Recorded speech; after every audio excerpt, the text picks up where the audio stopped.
Welcome to Finish First Financially. I'm Goran Nadanovic.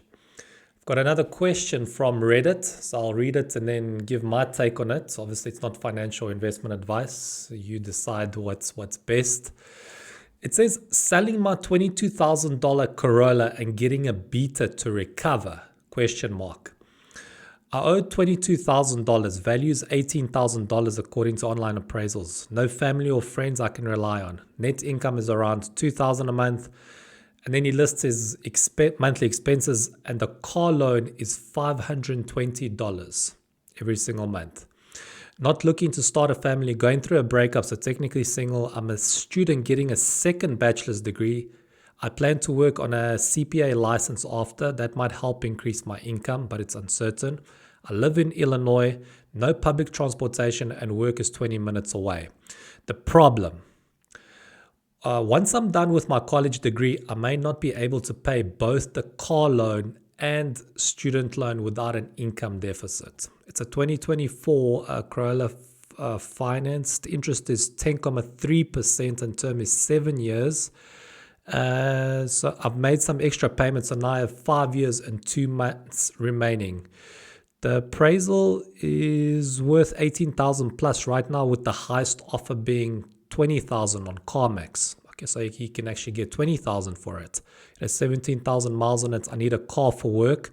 I have $7,000 across all my bank accounts. I've cut off all discretionary spending, no subscriptions, only eat at home, etc. I'm a student and I'll have to pay student loans when I graduate in about a year. I would like to do something about the car loan before I have to start paying student debt. What is the best way to go about this? Okay, so here's what I think. First of all, well done for wanting to make a plan before this student loan kicks in, because that's going to be extra payments, and you're making $2,000 a month and you still got this car payment.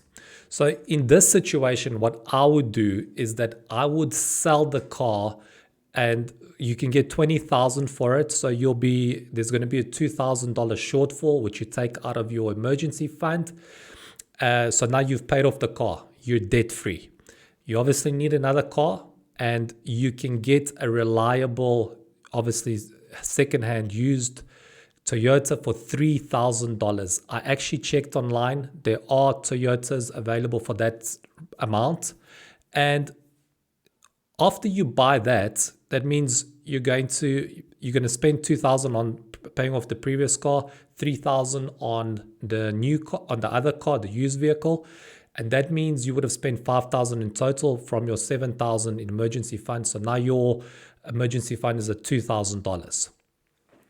But now, after you've bought that used vehicle, you no longer have those payments, and you're going to be saving at least $500 every single month, which means in 10 months, you're going to recoup that $5,000 that you spent on both of the vehicles.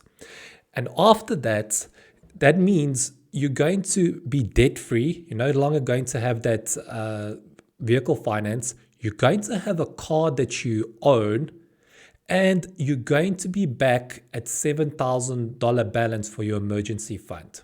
And sure, you're taking a risk with a used vehicle, but you're taking a risk with any vehicle.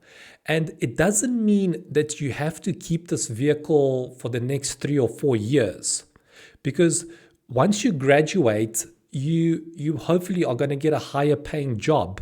And then you'll be able to reassess your financial situation and see what you can afford. But at the moment, you're young, you've got an opportunity to be debt-free. Obviously, the student loan is kicking in after a year. So within the 10 months, you've got your emergency balance is back at $7,000. Then you've got about maybe 2 or 3 months before that student loan kicks in. But you'll have that $500 that you are paying for the current car to dedicate to the student loan.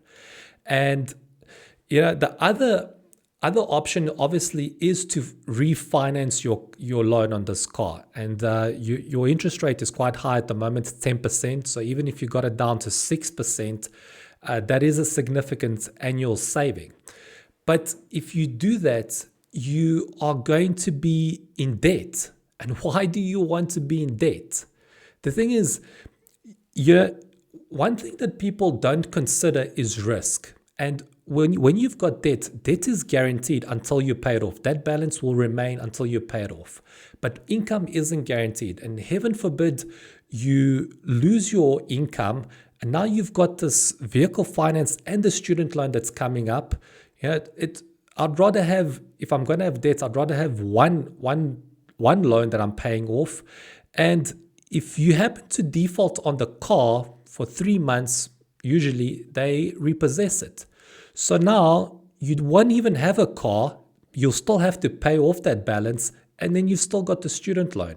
For me, the much wiser solution, the easier path is to sell the current car, buy a reliable Toyota. They are really reliable vehicles. Obviously, look for one that's been well maintained. You can check online. You'll see that they are available for around $3,000.